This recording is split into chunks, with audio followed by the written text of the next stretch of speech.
This President's Day, upgrade the look of your home without breaking your budget. Save up to 50% site-wide on new window treatments at Blinds.com. Blinds.com makes it easy with free virtual consultations on your schedule and samples delivered to your door fast and free. With over 25 million windows covered and a 100% satisfaction guarantee, you can count on Blinds.com to deliver results you'll love. Shop up to 50% off site-wide plus a free professional measure during the President's Day mega sale happening right now at Blinds.com. Terms apply. 5 a.m. I'm up with a crisp Celsius energy drink. Running 12 miles today. Grab a green juice, quick change, and head to work. Meetings, workshops. One more Celsius, no slowing down. Working late, but obviously still meeting the girls for a little dancing. Celsius. Live, fit, go. Grab a cold, refreshing Celsius at your local retailer or locate now at Celsius.com. Close your eyes, exhale, feel your body relax, and let go of whatever you're carrying today. Well, I'm letting go of the worry that I wouldn't get my new contacts in time for this class. I got them delivered free from 1-800-CONTACTS. Oh my gosh, they're so fast. And breathe. Oh, sorry. I almost couldn't breathe when I saw the discount they gave me on my first order. Oh, sorry. Namaste. Visit 1-800-CONTACTS.com today to save on your first order. 1-800-CONTACTS. Cop on now. Are we not Irish? No? Okay, fun's over. Let's start the show.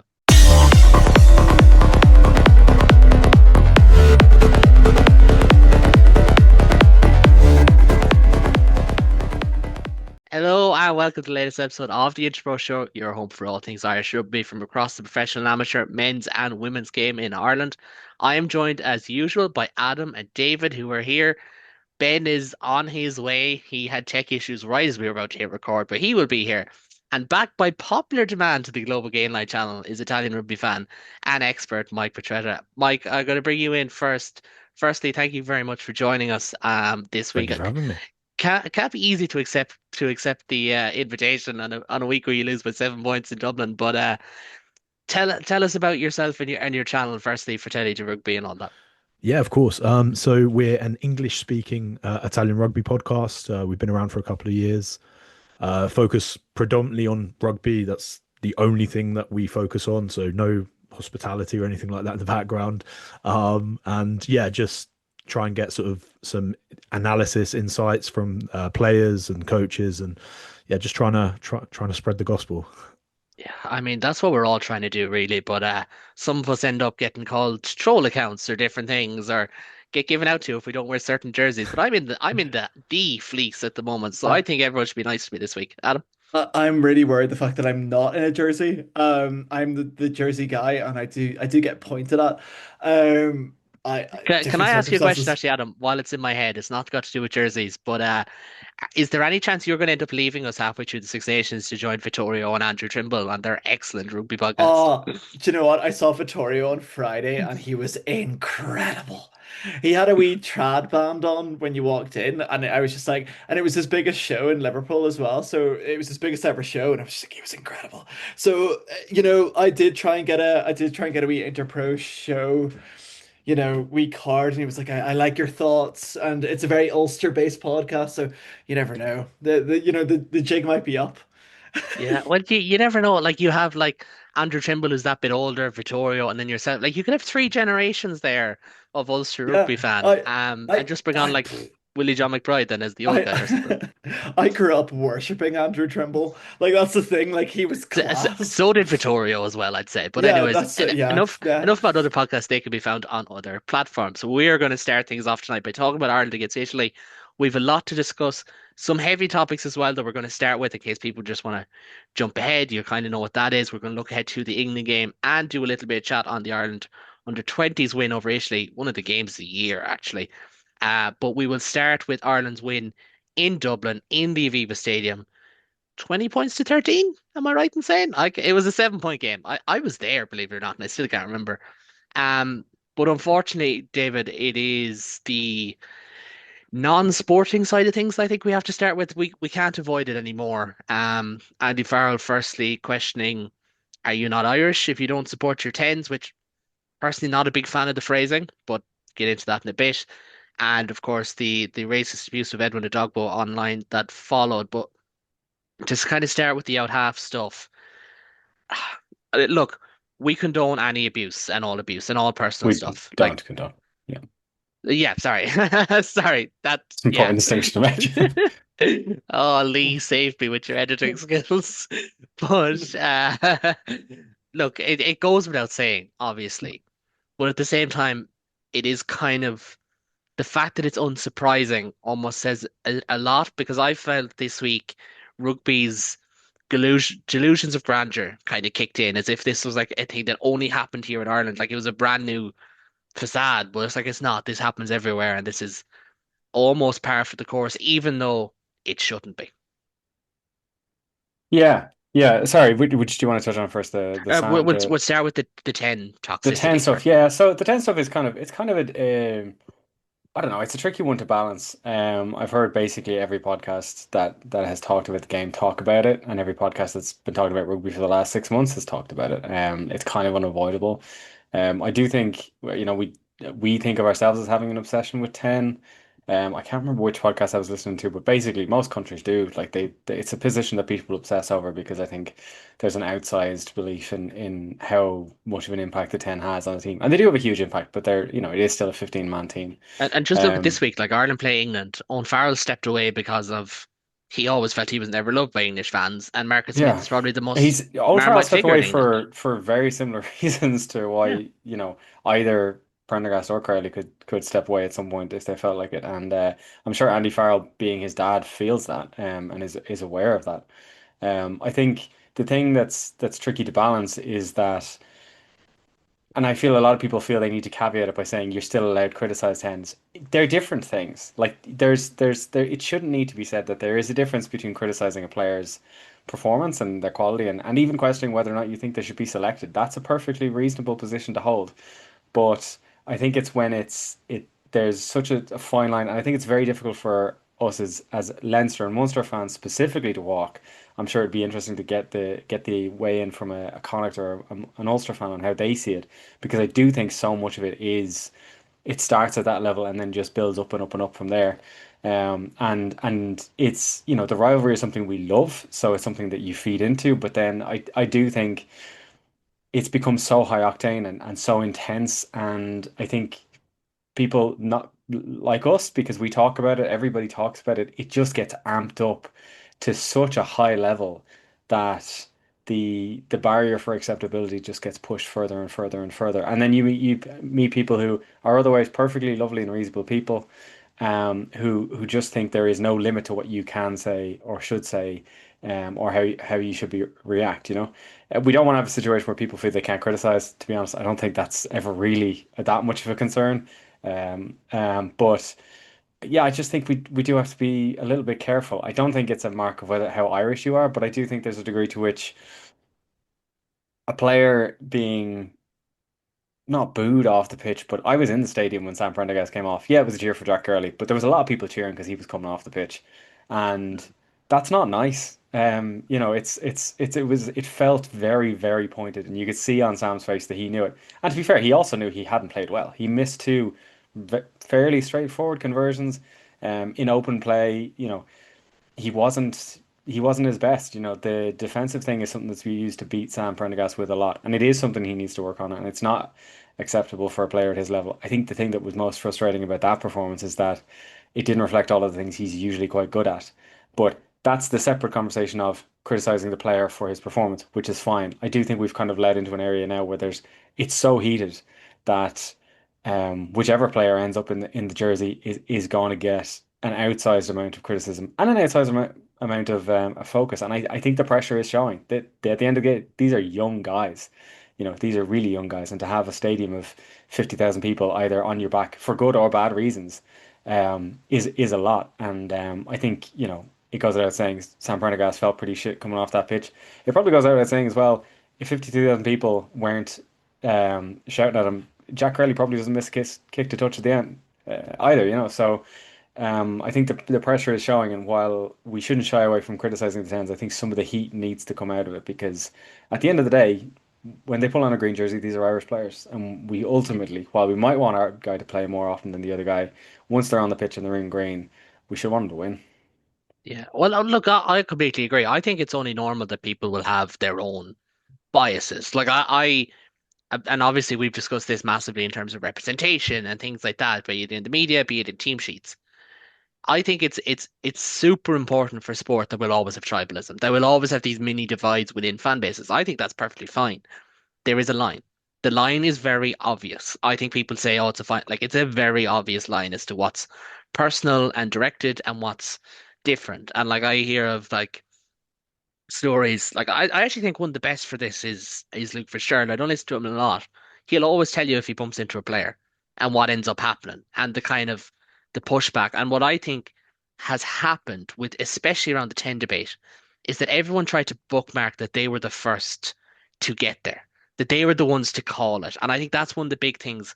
It's probably my biggest gripe with age grade sport in general, be it minor football championships, under 20s rugby, is everyone wants to be the first to say, I saw this guy. I saw him first. I saw him first. And what you get then is Sam Prendergast was compared to Dan Carter. They're very different players, like massively different players. Like when Sam Prendergast is 23 now, Dan Carter was 23 and he played the Lions. But he was a very different player at 23 when he played the Lions that year. And I think it's all that kind of stuff. And people ultimately felt a little bit gaslit and a little bit felt treated like idiots from people who are writing about the game and talking about the game. And that's not just from, like I'm conscious that I have a media platform. People say I'm part of it. David, Adam, even Mike to a degree, because we spoke last year, you notice I didn't really do much stuff on tens last year because I was like, no, not touching it. Like, there's no point. You can't win. Obviously, you have to talk about the big talking points, but like people did feel like they were kind of being taken for fools and like defense wasn't an issue or this wasn't an issue or what ended up happening was the flip side was Jack Crowley just wasn't playing well, we were told. But he did have a good Six Nations in the minutes he got. That was the thing. That was the flip side of it. And actually I might bring you in here before we move on to the Edwin Jobbo thing because you'd have seen it as well with coverage of Ireland and with how people were talking about Ireland. It just became bigger than the tournament. And that's why people called it a culture war here, because it just became too big and every opinion was just a little bit all over the place. And it just like it takes away from it all, doesn't it? Yeah, I think one thing that I've noticed, and this isn't just sort of limited to Irish and Ireland and Irish rugby, is the fact that everyone can find, small parts of the game to reinforce and perpetuate an argument which doesn't really exist.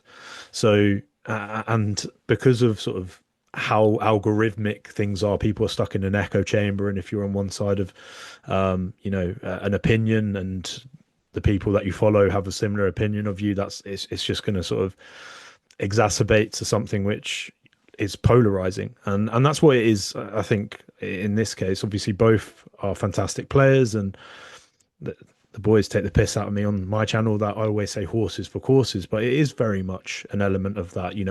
Each player should be on the pitch because they provide something unique to them, and that becomes their superpower. And a really good coach will then get the best out of them in that.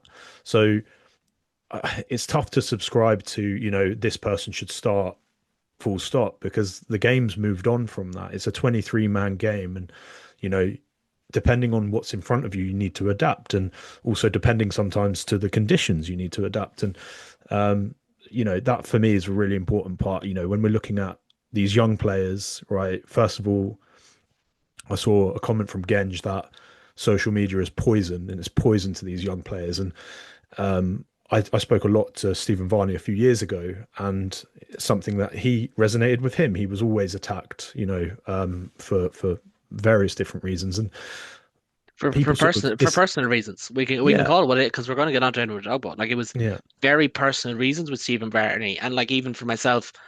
And this is probably the one thing that's annoying me this week. I spoke to Sean Clane in 2024 about his experience and all the kind of abuse and stick that he got, because it stemmed from he was perceived to have taken Devin Toner's spot, and there was pundits saying he wasn't good enough. And it went on. It went on for years. Anytime anyone brought his name up, he just wasn't good enough. And he got abusive messages, things like that. The same that I assume Sam and Jack get as well, unfortunately.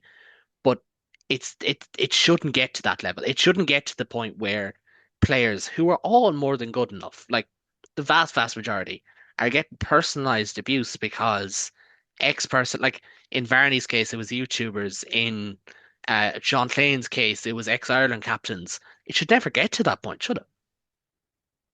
No, people disassociate players. I think I mentioned it last time, but people have a perception of rugby players to be some different to normal human beings, and in some respects they are, right, because of what they put on the pitch. But it's actually they're human and they have very real issues at home, and they have very real issues when they're on the pitch. It's their job. So people sort of forget that if someone had a window into them doing their job and someone constantly criticizing and calling for them to get sacked, that's a high pressure environment. And yes, it's a game where for a game that we look to win, and it's based on results. But as fans, and this is a generalized thing, as fans, I think it's really important that people support and build as opposed to find reasons to break down, because like you said, at the end of the day, that's what's going to have a fully unified team that can win tournaments. And in a transition, that's exactly what you need. Yeah, no, that's exactly it. And look, we have to talk about the other topic, which is Edwin Adogbo and the racist abuse that was online afterwards. And look, Adam, elephant in the room. None of us are qualified to talk about Edwin Adogbo's experiences growing up in Cork or in Ireland, as a son of immigrant parents who, look, and Sinead O'Connor had the great line before: "You don't get to be Irish and be racist. We're the biggest migrants the world has ever seen. We are everywhere." And the likes of the Adogbos, like I think his older brother, someone says a chemical engineer, his two parents worked in the healthcare service. He's a rugby player, Sean's a rugby player. They've contributed more than enough. He doesn't need to explain his Irishness to anyone. But even just the fact that it was on this day, this great day for him, for Cove, for Cork. We don't see enough people from Cork in the Irish team as is. That Cork people would agree with me there. Never mind someone with a story like his. So the fact that this is what we're talking about, it's just so deflating, isn't it? And like we don't need to say, racism shouldn't happen. That goes without saying, but it's just very disappointing that it is a talking point. Yeah, this was a man that had his like projection shown. Was it in Cove? Does Cove have a castle? I've been told it's outside Cove, but I'm not going to argue with the people of Cork.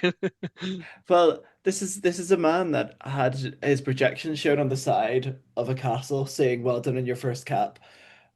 When does that ever happen in sport in general? Like Edwin Adogbo should be like he's going to be a talisman for our like team for the next like 15 odd years.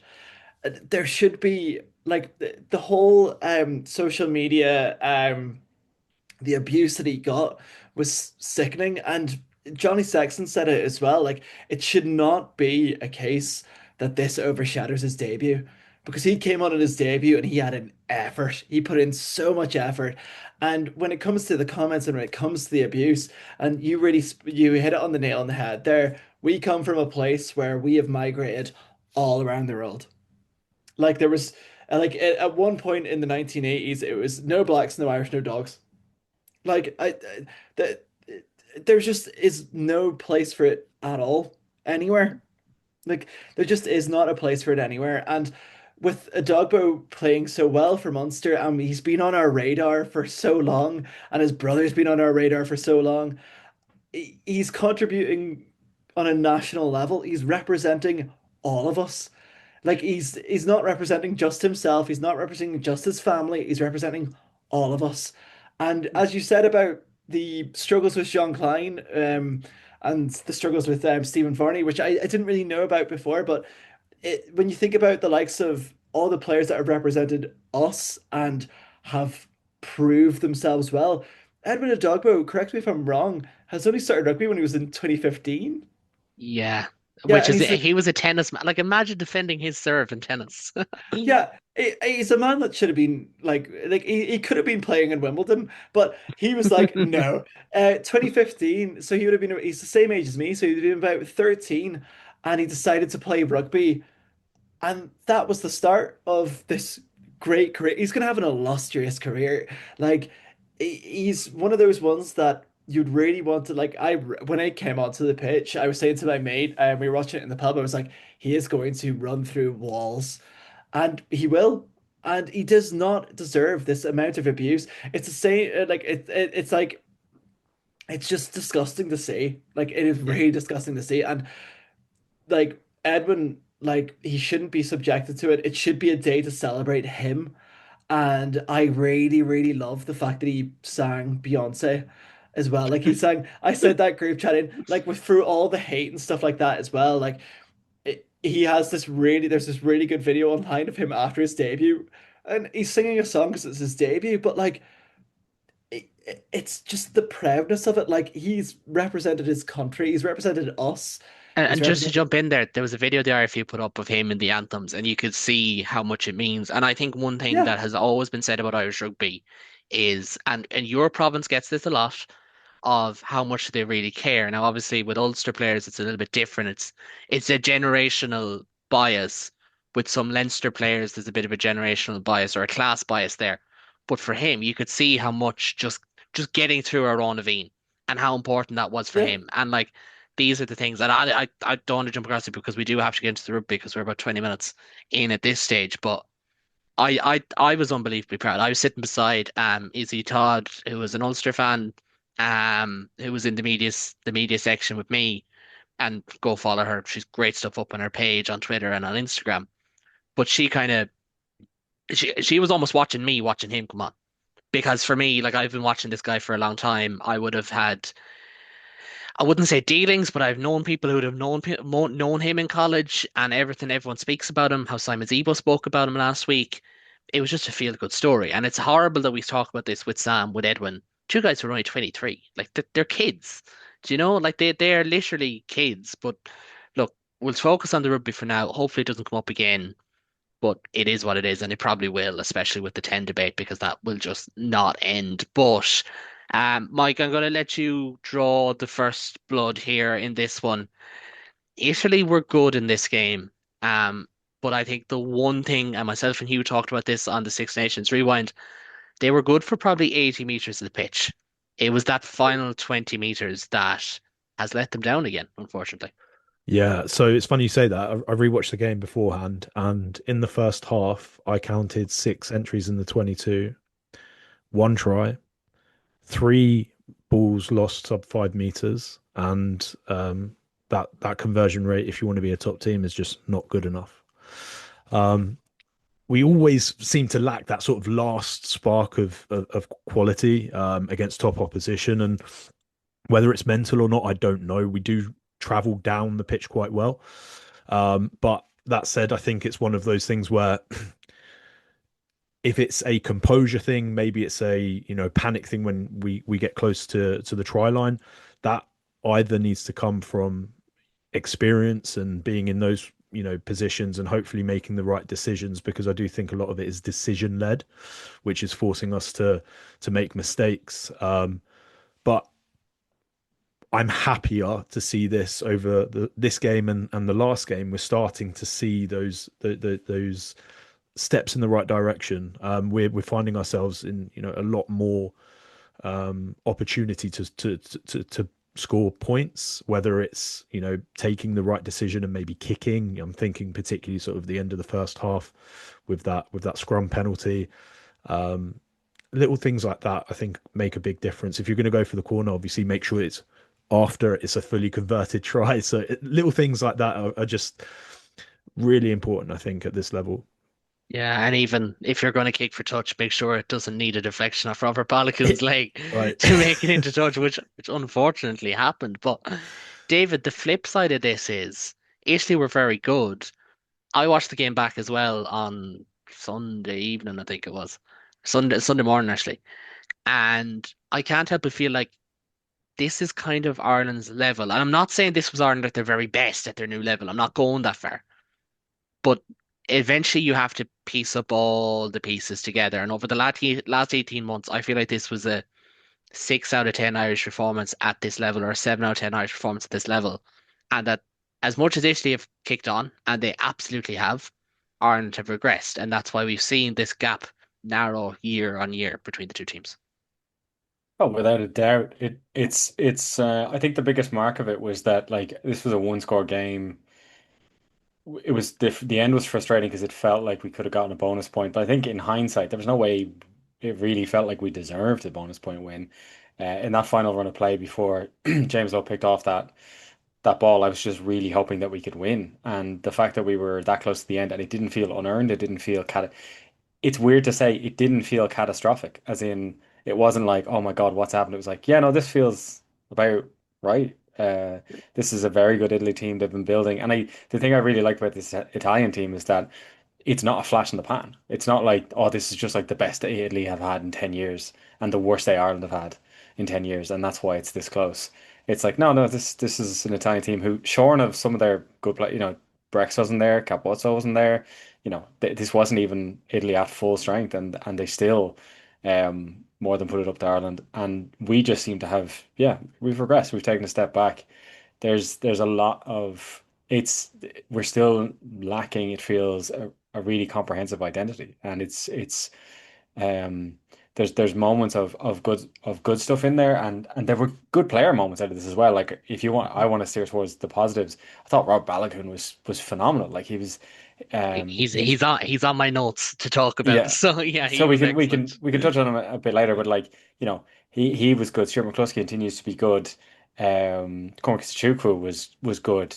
There's a commonality there. Ulster have had a great season, been rewarded for it, and those players have managed to translate that into national form, which doesn't always happen as well. It is a different ball game. It is a different level. So that is definitely a positive. But no, it does feel like, I don't know, for both teams, it feels like it's a really the whole championship feels really in flux, because I don't think any of us thought we were going to win to France. In a way, it went better and worse than it could have. They could have absolutely demolished us. The fact that they decided to take the foot off the gas and we were able to get those two tries back took the sting out of it a little bit. Um, Italy got a good win over Scotland. Scotland then come back and do what they did. So there's really no accounting for what Scotland's going to do at any given point in time. We Well, scraped a well, well, win. well, you do. They'll beat England, and then everything else will be a mess. I called it. Every podcast was like, "Oh, this is such a." I was like, "No, it wasn't a surprise. They do this every year. They've, like, I think 5 of the last 6 years they've beaten England. It doesn't matter how good England are. Scotland it's the one match. I think they made a deal with somebody, and this is the one game a year they definitely get to win. And it's quite funny, especially because it's England they keep doing it to. But I think it'll be, as the competition goes on, like, I'll be really interested to see how Italy go against France, like, in a genuine sense, because I think they'll put a challenge up to France certainly more than the Welsh were able to. It'll be a real trial for Italy. And then for Ireland to go up against England again. I think before this weekend, we would have been a lot more sure of the result of that. Now I'm not so sure. So there's a lot in flux in this competition. I think the only thing anyone is really sure about is that France are very good. But other than that, it's kind of all over the place. And I think you could say it's been a fair reflection so far, because usually I do. I don't this think is a anything. break week, so we Yeah, usually be discussing in that terms. But I think so far everyone has been a fair reflection of themselves. I think the only caveat you could make is Italy deserved more than 1 point in Dublin. I think that's the only one you could really say for they for the definitely didn't sixth deserve game. nothing. I was glad that from that point of view, whatever about us getting a bonus point, they definitely didn't deserve nothing out of that game. I think they might look back in frustration that they weren't able to get a bigger win over Scotland. I think my I was getting really obsessed during the week about the fact that there are 15 games in the Six Nations. So it's 5 weeks, 3 games each week, and all you have to do is divvy up those wins. They have to go somewhere. There's only a maximum of 15. So if we say five go to France, because I think they're going to win a Grand Slam, that's only 10 left. So I think it's going to be. I'm in my head. I was working it out. I think it'll be. I'm saying it's going to be 5-3-3-2-2 zip. So I think ourselves and England finish on three each. I think Italy and Scotland will finish on two each, and Wales will finish on nothing. And it'll come down to bonus points, then deciding where each of those are going. And I think Scotland and England, unfortunately, have the edge in those two competitions because they're racking up the tries. But yeah, no, it does feel fair. Like, none of the victories felt unearned. And I think yeah, it's going to be continue to be interesting as the competition evolves, to see if there are some genuine questions around where any of these teams finish, because I think it definitely still feels like anyone could finish almost anywhere, and that's a really interesting place to be after 2 weeks. It's only frustrating, and I know it's kind of inevitable. It's only frustrating that Wales aren't better. Because if Wales were still the Wales of old, this would be a competition where you would genuinely have six teams who could all take a strip off each other. So if we can I get back to suppose, those days, it'd be yeah, really great. yeah. One thing I always say is a good Premier League season needs one good team to be just like really bad. Like that could be the talking point there at that end, and then someone to kick on and take their place. And I think that's what we're seeing from Wales, unfortunately, is that you'll always have one team that's just in complete and utter flux. And obviously it's a lot worse. And again, there's much more qualified people to talk about this on the Global Gainline channel. But to kind of bring you back in there, Mike, because one thing that I noticed there in terms of our Italy chat is something Michele Lamaro said after the game, having been in the press conference, was they the young players that he's playing with now, and he's not old, he's only 26, I think. He's not an old guy. But when he was coming through at 19, 20, they didn't know how to win. Now they're looking at a game like this where it's like we knew how we could have won this game in Dublin. It's a very different mindset shift, and as much as Gonzalo Casada deserves a lot of credit, it now means you go into a game like the one in Lille this weekend, and you're saying, you know what, they could put it up some. Now, don't get me wrong, I did say on the Six Nations rewind that I think physically they're just going to burn out a little bit this week. Be their third tough game in a row to be a big ask. But saying that, they know how to do it. They're as good. They're not going to fear Ireland next year. They're not going to fear Scotland, Wales. They don't really fear France anyways. So that's really important that young players just learn how to win in a jersey, isn't it? Yeah, for sure. And I think actually one thing which is quite like a pertinent point is he he's a product of, brave coaching in the past, like you said.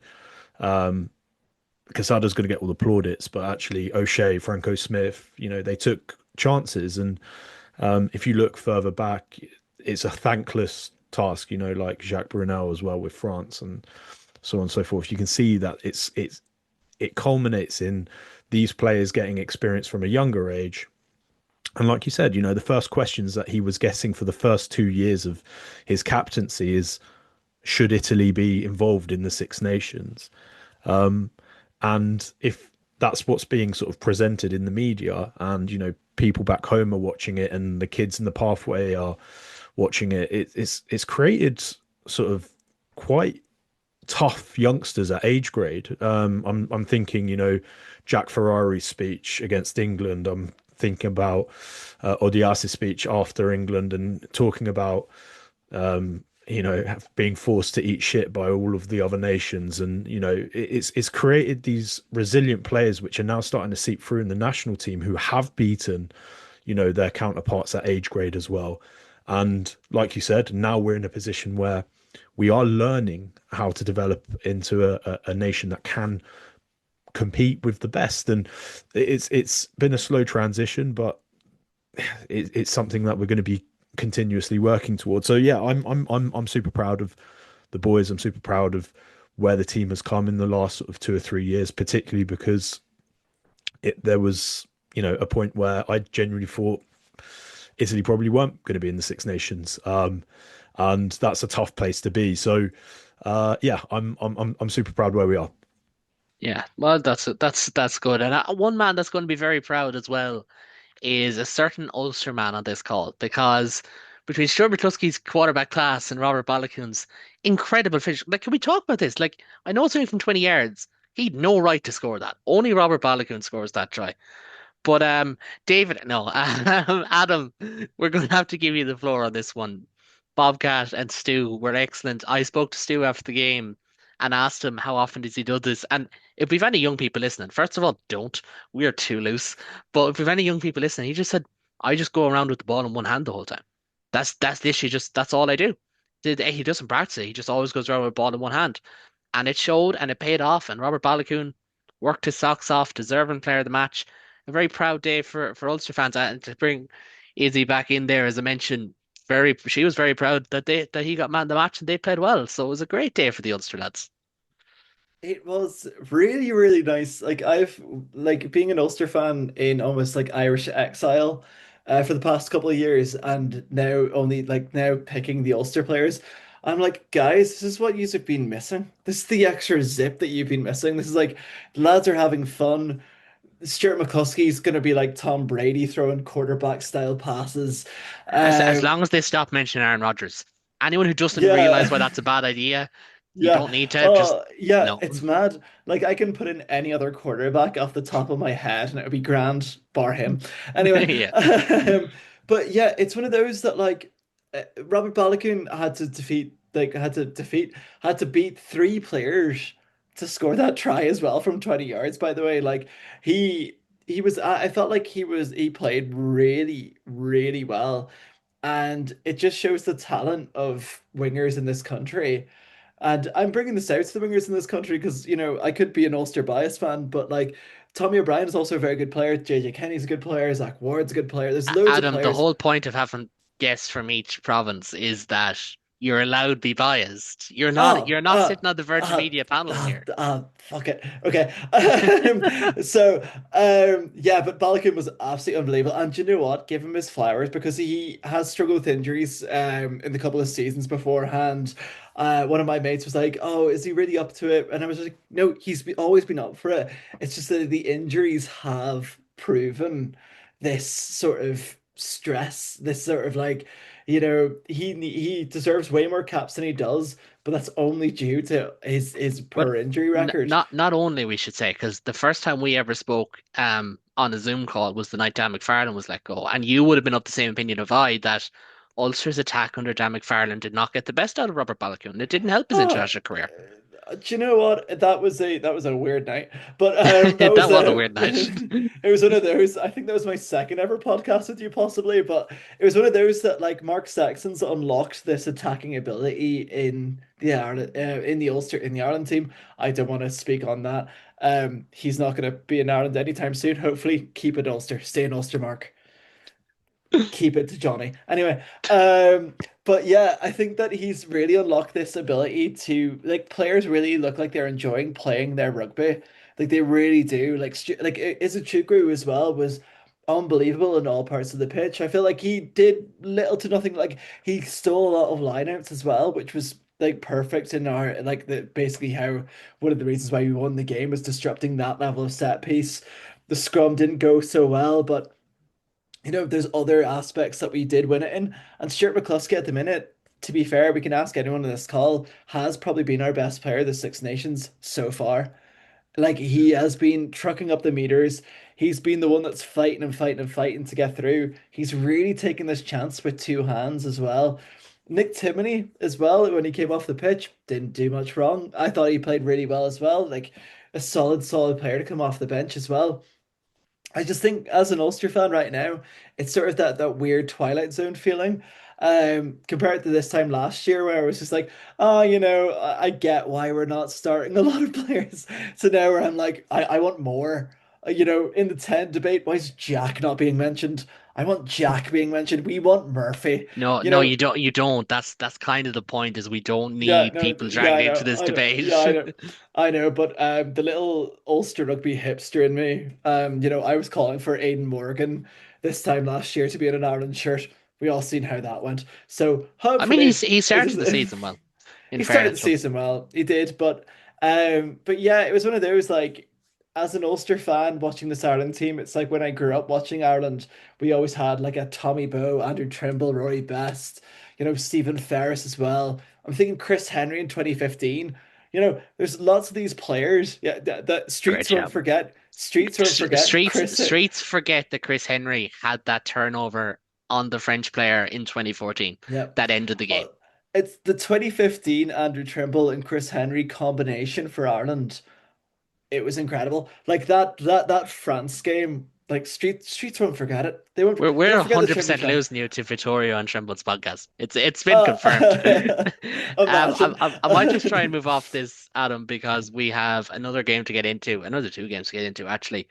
But I suppose just like to kind of round it off, I do believe Ireland got out of jail a bit in this one. Do you know, I don't think any of us could disagree with that. It did feel like they got out of jail a little bit, but if they can take the positives from this week, and that's the thing, because it feels like with the selection Ireland have gone to, that it's just, oh, we weren't great. Get the band back together again. And I do look at someone like Cormac Izuchukwu, Keane Prendergast the week prior. I think Jeremy Luckman has done well at what he's been asked to do, which is to scrummage. Robert Balakoon, Jamie Osborne. Like, we don't need to get the band back together every week, and we'll go on to a little bit later on with the Ireland-England game. It just feels like we may end up taking the wrong learnings from this game. And the learnings are that, like, Edwin Adogbo, Nick Timoney, Balakoon, guys like these, give them the chance and they will play well. And not everyone played well. I'm not saying they did, but give them the chance and they will. And that's the unfortunate part. But we'll have two games to touch to in just a minute, because before we move on, just to like to remind everyone to make sure to subscribe to the Global Game Night channel to get all the latest content, including the Six Nations Rewind, which Adam and Mike will be frequenting before it becomes URC Rewind again. And you can find us on all good podcast platforms and social media platforms as well, except the Leinster Rugby Reddit. I'm not trying to call anyone out. Boo. But I was told to mention this because Lee has been banned, apparently, from the Leinster Rugby Reddit because I'm a troll. Me. Apparently, I'm the troll. But I have the last laugh because I'm actually in the Leinster Rugby Reddit, unbeknownst to them. So come at me. What are you going to do, guys?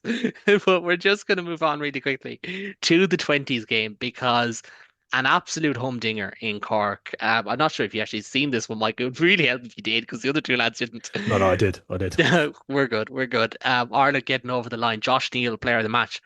Brilliant performance from him. Andrew Brown, not as happy as Josh Neal was after the game, but Ireland grounded out. Some unbelievable tries. Christopher Barrett and Derry Maloney, both with superb scores. Neal with more of a close range effort. Mike, I suppose I'll let you kind of take the lead on this game as a whole. What was your thoughts on Ireland and on this Italian team and where they're at? So Ireland were brilliant in transition. As soon as the ball went, they were all like flooding the support channels on line breaks. Everything that you would love to see at age grade, because those are, I suppose, skills that if you don't have them at international level, it's hard to learn. Yeah, it was just a wonderful game. Like, already having that ability to sort of identify the space and identify the support lines just early on, beautiful. I also thought actually the way that you guys distributed was really smart. There was some players on the pitch for Italy which I thought were quite lazy, and for you guys to identify, like, I'm thinking particularly the tight head and the hooker. Most of the line breaks, if you go and look back, it was them retreating offside and not wanting to touch the players. And again, just like really smart play from Ireland, going ahead and sort of making us pay for being lazy. From an Italian perspective, listen, like there are some gems in that team. I'm really looking forward to seeing sort of how Casarin develops. I'm really looking forward to seeing how Malik Faisal develops, who has been brilliant at Zebre with the opportunities that he's been given. Obviously, Apoko Giamfi looks like a real, frankly, looks like an actual real sort of test player now. Now that he's shifted, I think he's lost like 25 kilos, which is insane to think. So I think he's still like 127 or something stupid, but he's a lot lighter than he was. So there's some real gems in there. So I'm really I'm really excited to see sort of what they can do. Obviously they started so poorly against Scotland, but we've got a bright future there, I think. Yeah, and I think that was kind of part of the frustration for me. Like, obviously I didn't want Italy to win, but like, I was watching them and I was like, oh, they're just making some of the same mistakes they made last week. And it felt like they actually would play 80 minutes of good rugby, but it was just the type of mistakes you just don't normally see. Like one of the Scottish tries the week before was literally a ball that wasn't caught, but it just bounces so awkwardly. Like, it was one of those weird ones. It felt like they had a few of those in this game, especially at the start. But as you said, Ireland, it was almost the inverse of the senior game. Ireland were only good at transition and from distance when they could use the pace of Maloney. Thought Rob Kearney, for a lad who was not really on people's radar to play under 20s this year, was absolutely excellent. His boot was beautiful, by the way. Like, he's just a fantastic player. Yeah, and like, to be fair, like, obviously Ben's not here, but there was a Munster 9, 10, 12, 13 in there, and all Leinster born back three. Not a huge amount of Munster players in this particular squad, but there's a good variety to this team, which is always good to see as well. But gents, I suppose we have to talk about this weekend. Now, unfortunately, after everything we talked about with the 10 debate, while Adam was talking a few minutes ago, I got the notification of predicted team, and the first name that's on is Prendergast. So like this is not going to end anytime soon. I did hear someone say it's not going to end because Andy Farrell said so in terms of the actual trolls out there, but it's just not going to end as long as editors are relying on clicks to make money either, I suppose. But Adam, I'll start with yourself because this is, I'll read out the predicted Ireland 23 actually, first of all. So it's Jeremy Luckman, Danshi, and Tyke Furlong in at tight head. Joe McCarthy, James Ryan, Tyke Byrne in at 6, Josh van der Fleer in at 7, and Doris moves to 8. Gibson Park and Crowley restored at halfback. Lowe, McCluskey, Ringrose, Balakoon, Osborne remain unchanged. And then Kelleher, O'Toole, Tom Clark, or sorry, Finlay Beelum seems to be the calls there. Two of Izuchuku, Timony, Conan, Adogbo, and then Casey and Kieran Frawley restored for the first time in a year and a half. It's look, we don't want to say it's not a good team, but as I kind of alluded to earlier on, it feels like let's get the band back together. You know, Tyke Burns back in, hasn't been playing that well. Josh van der Fleer's back in, hasn't been playing that well. Tyke Furlong hasn't had a lot of minutes. Tom O'Toole fundamentally is not a loosehead. Like he's not. Like he has not played enough loosehead. He's less than 2 games in his career. Finlay Beelum hasn't been playing all that well. And you just get a little bit frustrated for Tom Clarkson, Michael Mill, Keane Prendergast, Cormac Isachukwu. And I think that's going to be the sentiment for the next 36 hours or whatever it is. Yeah, I think it's quite a lackluster team to like have. There's like a couple of players like as you mentioned, Tag Burn and Van der Fleer haven't had a necessarily great season so far. You know, those are players that we normally would rely on. But we didn't last week, and yes, it was a scrappy game, but in the end we won. You know, Van der Fleer was dropped altogether, whether that was a rotation thing or if that was a tactical thing, you know, maybe like put fire up the bum for him. Like, I just don't think like I don't think I said that right, by the way, but I don't think that necessarily like looking at that team and looking at the England team that they've already announced because they love announcing a team early. Uh, I I I see the excitement more happen in the likes of the bench because when you look at the bench, like we could either have what Izzy Adogbo, Conan and Timmy, Timony. Three of those four, I think, actually. Sorry. three of the four. Like that's where the excitement comes in the forwards. Like that forward pack in general, age profile wise, that back three, like that back row is quite an older, more like you would expect Tag Burn to be in the second row, you know, less likely to get that jackal in, things like that. But James Ryan hasn't really, to me, had a good enough tournament to warrant him even starting this game. Um, I think he was, Would you have gone Burn at 5? Is Duke with 6 yeah, maybe? yeah, I would have, and that's not like the Ulster bias coming in me, but like I did think that James Ryan has had a lackluster slash he's getting into fights where he doesn't need to get into fights. It was in Italy as well. Like there was a couple of moments in the Italy game where James Ryan just tried to scrap a random Italian player. And I know that these things happen and it's mind games, but this is a player that should be over that. Like he's played so many games. He's a very good player. I feel like I have to say that now when I like sort of like I like he's a very good player. Like I feel like it's not an Ulster bias showing, but this is like more of a Ireland tactically should be thinking, how can we change this? How can we counteract somebody like a Henry Pollock being able to play in every position? Because apparently he trains at wing. Cormac Isachukwu, Cormac Isachukwu was a sevens player. You know, he is a great player for that mobility, but that back row doesn't seem mobile. We saw glimpses of it in from Doris in the Italy game. We haven't seen it from Tag Brown this season. We haven't seen it from Van der Fleer. We need a way more mobile back row, and that's where my real concerns lie in that pack. Because it's funny you say that, because last year for this game when I was previewing it, I remember looking at that. England went with a very understrength pack, and they said we're going to kick the ball, we're going to move you around, and we're going to try and squeeze the life to you at the end. Kind of doing something similar, but obviously Coles, Pepper, Underhill isn't a huge pack to bring off. I think they had like Willis and someone else on the bench last time Yeah. out. But Ireland, it's like, as you said, mobility. Will Greenwood made the same point this evening on off the ball. He's like, mobility is probably the one thing you'd say about Ireland.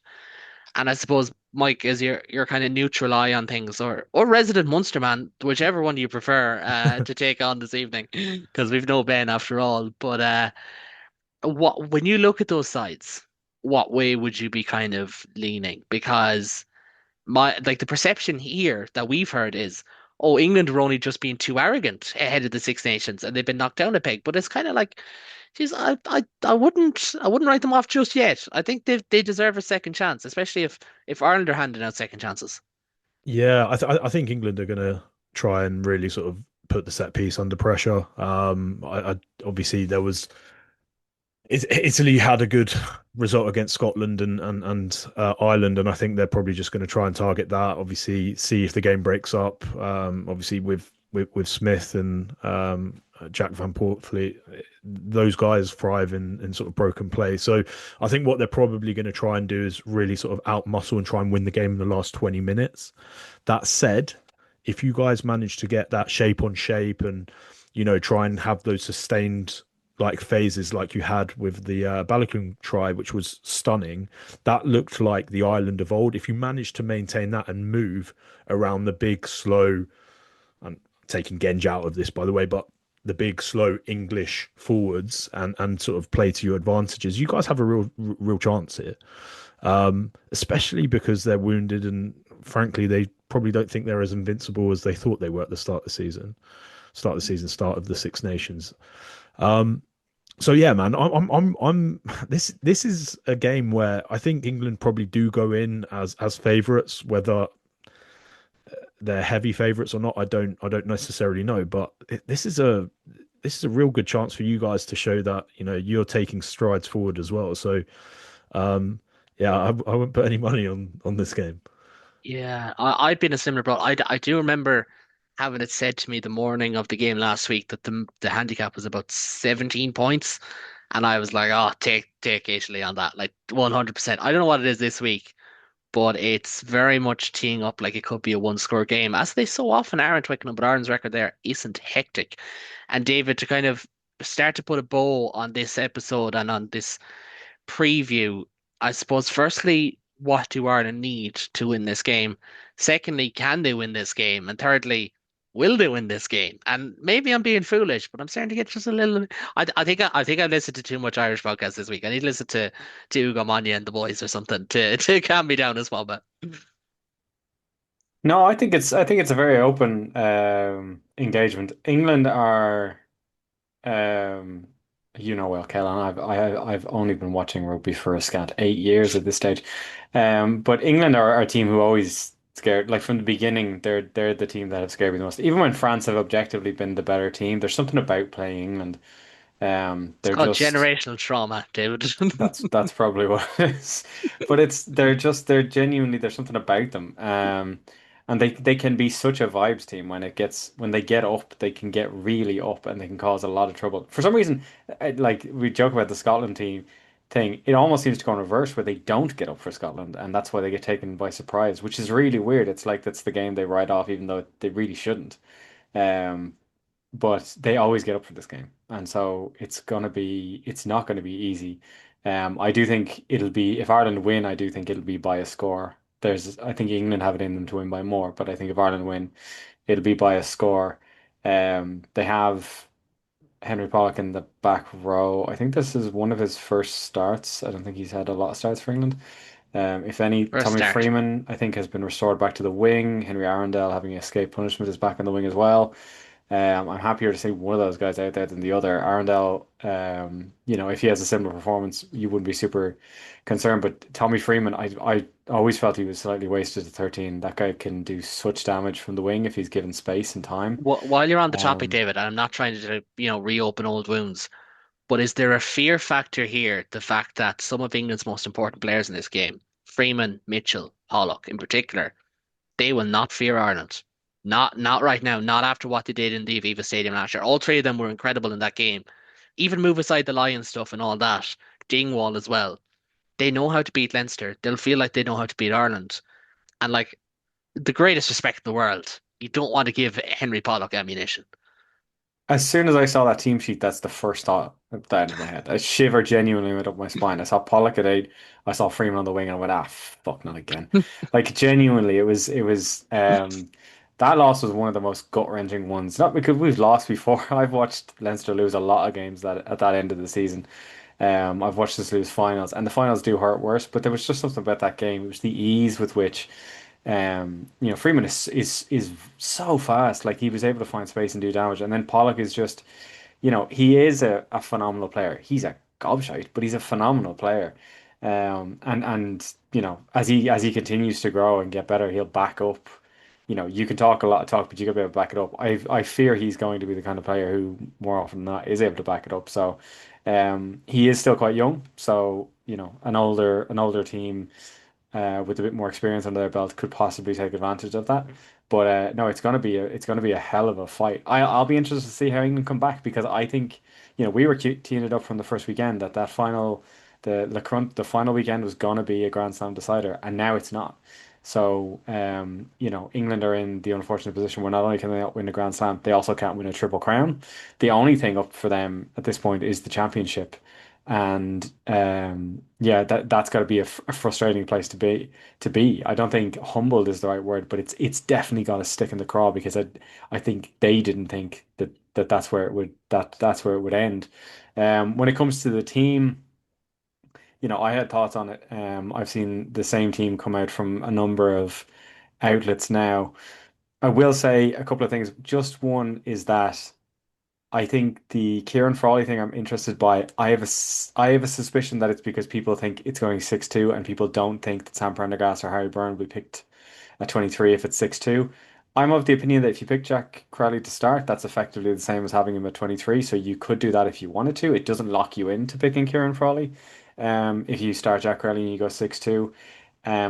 My first thought when I saw that team sheet was I think there's a lot of educated guesswork going on here because I think this is a fundamentally conservative selection, which I think is what people do when they're not 100% sure what's going on. And I have run this by somebody who I'll tell you about after the podcast, who confirmed that in other weeks, the people making these predictions do get quite a steer from Ireland camp, and they didn't get that steer this week. They are operating on a lot of educated guesswork. So I'll be interested to actually see what team comes out at 11 o'clock this morning. I think it could look a little bit different from that team, even if just because the bench where they say two of Dogbo, Izuku, Timony, with Conan being a definite.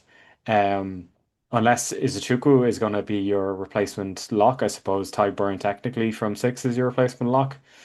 I don't know if they're going 6-2 and not have a lock on the bench. I think that'd be an odd way to structure a team. So if I was putting money on anything, I also like Mike would not put money on this game, but I would put money on the Ireland team sheet being a little bit different to the predicted one. Okay, interesting. We'll get predictions before we wrap things up. Adam, I'm going to start with you. Technically you're not on location because the part of England you live in claim they're not English. But firstly, to you, who's going to win this one? Yes, scarce not English, my friend. Fair enough. I'm on the world. Close enough. Anyway, yeah, I think that we're looking at a limping England. I want us to win. Whether or not that I would survive going to the pub, this is my annual. I'll go to the pub and wear my Ireland jersey and sit in the front, just going, well, aren't we class? But this time I'm a bit worried about it. So, I'd say us by a score. I think I might as well put my heart where my head is, and say Ireland by a try. Okay, David. I think it'll be England by a score. I'm leaning towards England, but all the analysis I do beforehand tells me that they're not to be feared if Ireland can get parity in the front five. Now, in saying that, their front five includes Ellis Genge, phenomenal player, Joe Hayes, great scrummager, and one of the most underrated second row pairings in world rugby in Chessum and Itoje in terms of how they complement each other.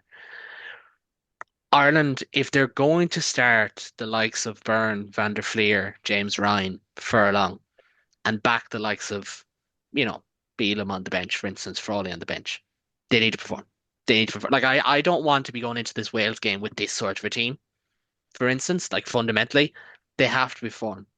If Ireland are 1-2 after 3 weeks, questions will have to be asked. Like they will, and they will have to be asked.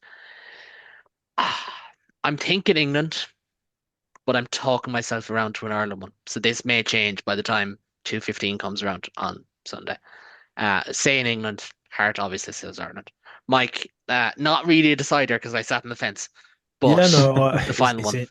It's tough, isn't it? I'm looking at that England team, and there's things in my head. I'm like, Stewart's taking it, forward so much, and if you guys manage to really sort of slow down the breakdown and get a quick sort of turnover and attack in transition, he's slow getting back, and like I'm sort of playing it out in my head over and over. I would say, just on face value, like you said, that set piece bit is massive. If you give England front foot ball, you're not able to slow down the breakdown, and you're not winning the set piece, then I don't think it's going to be a long day because you guys are defensively good enough. But I think England probably go in as favourites. Like I said, I'd probably say England by score. I think the race to 10 is going to be important. Who can get that little bit of a buffer out? Because I'm not sure England are great at chasing the game. And honestly, I think Ireland, by starting Jack Crowley, have weakened their chance of chasing a game. To be honest, as we've seen against like Australia and last week, he is better at chasing a game from the bench with his style of play. But gentlemen, we'll leave it at that for tonight. We'll be back next week to discuss either Ireland's tournament chances being alive and talking ourselves into winning it on points difference, or it'll be well and truly dead and we'll all be a little bit sad. So one or the other, it's going to be one or the other. Gentlemen, thank you very, very much for joining me. My thanks to Adam and David as always, but also to Mike, who you can find on the Fratelli di Rugby podcast, along with the brilliant co-hosts and guests that he does have on there each and every week. We'll be back next week. For now, until next time, take it easy.